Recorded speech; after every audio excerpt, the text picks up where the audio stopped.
Pemirsa, pelantikan Paus Leo ke-14 memiliki ritus dengan simbol yang mendalam, termasuk lencana episkopal kuno yang diasosiasikan dengan Paus pertama, Santo Petrus, yakni pallium atau jubah liturgi, dan juga cincin nelayan.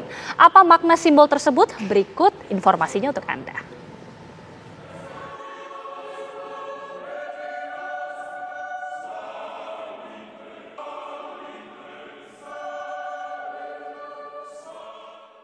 Cincin dan jubah paus adalah simbol kekuasaan dan otoritas spiritual dalam Gereja Katolik.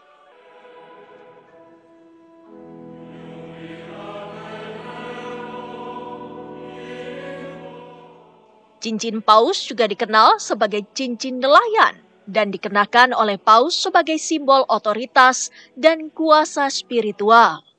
Cincin biasanya dikenakan pada jari tangan kanan paus dan memiliki gambar Santo Petrus, salah satu rasul Yesus yang dianggap sebagai pendiri Gereja Katolik.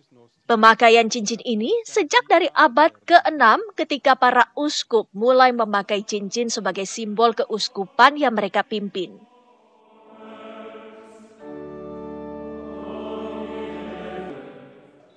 Jubah paus adalah pakaian liturgi yang dikenakan oleh paus dalam upacara keagamaan dan acara resmi. Jubah ini biasanya berwarna putih dan memiliki simbol-simbol kekuasaan spiritual seperti salib dan lambang kepausan. Cincin dan jubah paus memiliki makna dalam tradisi Katolik dan merupakan simbol kekuasaan spiritual paus sebagai pemimpin Gereja Katolik.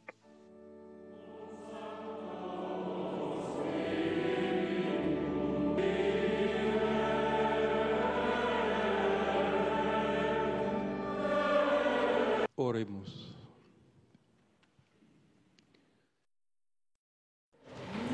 Ya, dan kita kembali bergabung bersama dengan Roma Bonaventura dari Roma, Italia. Romo masih bersama kami? Ya, kita. Iya, Romo, sebelum kita berbicara lebih lanjut ya, bagaimana kemudian jalannya pelantikan Paus Leo ke-14 pada hari ini, bagaimana kemudian Romo melihat bahwa ini tentunya merupakan era atau penanda baru dalam perjalanan Gereja Katolik. Karena kita tahu di dalam sosok Paus Leo ke-14 ini ada visi global yang dikedepankan, kemudian juga ada semangat misionaris. Bagaimana Romo melihatnya? Ya, seperti diskursus yang pernah kita perbincangkan sebelumnya ketika harus memilih paus yang baru. Paus yang baru itu adalah paus yang bisa melihat tanda-tanda zaman, yang bisa menjawab semua persoalan-persoalan yang sedang dialami oleh dunia saat ini. Jadi saya sangat senang dan berbahagia dengan terpilihnya Paus Leo ke-14 sebagai Uskup Roma, sebagai paus kita saat ini, karena paus ini benar-benar adalah orang yang sudah memiliki pengalaman yang begitu mendalam dalam memimpin gereja. Beliau adalah seorang religius, seorang misionaris, dan juga seorang pemimpin dikaster para uskup. Jadi dalam artian tertentu, dia telah banyak mengenal para uskup yang berada di seluruh dunia. Jadi untuk menjalani masa kepausannya di tahun-tahun yang akan datang, dia telah memiliki hubungan yang baik dengan begitu banyak uskup yang berada di seluruh dunia. Daripada mereka, dia akan menimba informasi-informasi atau hal-hal yang berkaitan dengan persoalan-persoalan yang sedang dihadapi oleh dunia saat ini. Demikian kita. Ya, ini menjadi semangat baru tentunya untuk semua dan tentunya para umat Katolik. Berbicara mengenai pelantikan yang sebentar lagi akan kita saksikan bersama-sama, Romo. Mungkin bisa dijelaskan secara sederhana, sebenarnya apa saja sih ritual, kemudian simbol-simbol yang digunakan, dan bagaimana kemudian pelantikan ini maknanya dalam tradisi Katolik, Romo? Ya, pelantikan seperti yang sudah juga dijelaskan sebelumnya itu menandakan dimulainya masa kepausan Paus Leo ke-14 dan juga masa pemerintahannya sebagai kepala negara Vatikan. Jadi secara resmi Paus akan berada di tengah-tengah umat, berada di lapangan Santo Petrus. Kalau kita lihat selama ini dia menampakkan dirinya di depan balkon Santo Petrus, dan juga pertemuan-pertemuan tertutup dengan para jurnalis, dengan para kardinal. Sekarang dia akan memulai kehidupan publiknya, dia akan memulai minister atau pelayanan publik sebagai gembala umat Katolik di seluruh dunia. Adapun ritus-ritusnya itu dimulai dengan kunjungan ke makam Santo Petrus. Jadi Paus Leo akan memulai ritusnya itu di dalam Basilika Santo Petrus dengan mengunjungi makam Santo Petrus. Makam Santo Petrus itu berada di bawah altar pengakuan. Jadi di tengah Basilika Santo Petrus itu ada sebuah altar yang dinamakan sebagai altar pengakuan, karena di bawah altar itu dimakamkan Santo Petrus. Jadi seperti yang dikatakan oleh Injil, di atas batu ini akan kudirikan gereja, kata Tuhan Yesus. Jadi di atas makam Santo Petrus itu didirikan Basilika Santo Petrus yang begitu megah. Paus Leo ke-14 adalah penerus Santo Petrus. Jadi sebelum dia memulai masa kepausannya, dia akan mengunjungi dulu makam Santo Petrus, berdoa di depan makam itu untuk beberapa saat, lalu dia akan mendupai makam Santo Petrus, lalu kemudian akan dibuat sebuah perarakan dari dalam Basilika Santo Petrus menuju alun-alun Santo Petrus untuk kemudian melanjutkan perayaan misa.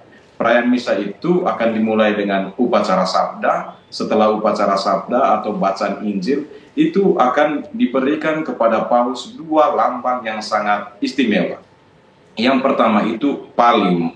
Pallium itu sebuah kain lenan yang dilingkarkan di bahu Paus, itu melambangkan Paus sebagai seorang gembala. Itu diambil dasarnya dari Injil yang mengatakan bahwa Tuhan Yesus itu adalah seorang gembala yang baik. Dia adalah gembala yang menggembalakan kawanan dombanya, dan jikalau ada domba yang tersesat, dia akan mencarinya dan memikulnya di pundaknya. Makanya pallium itu menggambarkan Paus tugasnya sebagai seorang pastor, sebagai seorang gembala yang menggembalakan kawanan dombanya. Tanda yang kedua yang sangat istimewa juga, yaitu cincin nelayan atau cincin kepausan. Mengapa dikatakan cincin nelayan? Karena ketika Yesus memanggil Petrus, itu jabatan atau tugas Petrus waktu itu adalah sebagai nelayan. Profesi Petrus adalah sebagai nelayan. Jadi Tuhan Yesus memanggil Petrus dari profesinya sebagai nelayan. Dia katakan, mulai saat ini engkau bukan lagi menjala ikan, melainkan menjala manusia. Engkau akan menjadi penjala manusia, penjala jiwa-jiwa. Oleh karena itu, di cincin Paus itu ada 3 tanda yang istimewa. Yang pertama itu wajah Santo Petrus yang melambangkan bahwa Paus itu adalah penerus Santo Petrus. Lalu kemudian ada lambang jala, dan yang terakhir itu lambang kunci. Jadi Tuhan Yesus juga mengatakan kepada para muridnya, kepada Santo Petrus, kepadamu kuberikan kunci kerajaan Allah. Oke, baik. Sudah dijelaskan secara lengkap bagaimana kemudian secara ritual dan bagaimana makna dan juga atribut-atribut yang akan dikenakan tentunya pada saat pelantikan dan juga seterusnya. Nanti usai jeda Romo, kita juga akan berbicara lebih lanjut bagaimana kemudian ke depan tanggung jawab yang tentunya juga harus diemban seorang Paus Leo ke-14 setelah dilantik. Nanti usai jeda kami akan kembali sesaat lagi pemirsa.